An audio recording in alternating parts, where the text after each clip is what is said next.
ఇప్పుడు మన దీంట్లో మన కామెంట్ వచ్చిందండి. దీనిలో ఏం పెడుతున్నారంటే ఈ రంగరాజన్ గారు పూజారి కాకముందు ఒక ఐటీ కంపెనీలో పనిచేస్తారంట.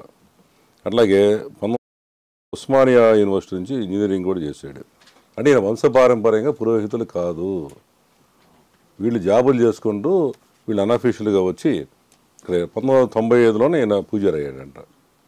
ఇది వాడు మన కామెంట్స్ పెడతారు. స్వామి వంశపారంపర్యంగా పూజారి కాకపోయినా 18వ అధ్యాయం భగవద్గీత 42వ శ్లోకంలో లక్షణాలు కానీ ఉంటే వాళ్ళు పూజలు అర్చనలు చేయొచ్చు. వాళ్ళు బ్రాహ్మణులు కాకపోయినా చేయొచ్చు ఆ లక్షణాలు ఉంటే. సరే, ఏదైనా మీరు ప్రధానంగా మీరు అక్కడికి వెళ్ళినప్పుడు స్పాట్లో మీరు చూడకుండా చూసారు కాబట్టి మీరు కోపం వచ్చి ఆయన గట్టిగా మందలించి ఒక విషయం మీరు నిజంగా ఆయన కొట్టారా లేదా చెప్పండి డైరెక్ట్ సూటిగా. కొంచెం తోపులాట అట్లాంటి సందర్భం జరిగింది స్వామి. ఒక రెండు ఆయన నన్ను కొట్టాడా, రెండు నేను ఆయన కొట్టాడు, నాకు అవి గుర్తులేదు. మిమ్మల్ని కొడితే చెప్పండి కొట్టాడు. అలా కాదు స్వామి, నాకేమి లేదు. ఆయన అయితే ఎగిరేడు, నా జుట్టు పట్టుకొని ఇలా పిలక స్వామి నా పిలక పట్టుకోవడానికి ట్రై చేసాడు, నా ఫోన్ లాక్కునే సమయంలో ఆయన. మరి ఎందుకో తెలియదు, ఆయన ప్రవర్తన కూడా సాత్వికంగా అప్పుడు లేదండి. అంటే ఏమైనా మద్యం సేవించి ఉన్నారో లేదో కూడా తెలియదు మాకు. భయంకరమైన వాసన.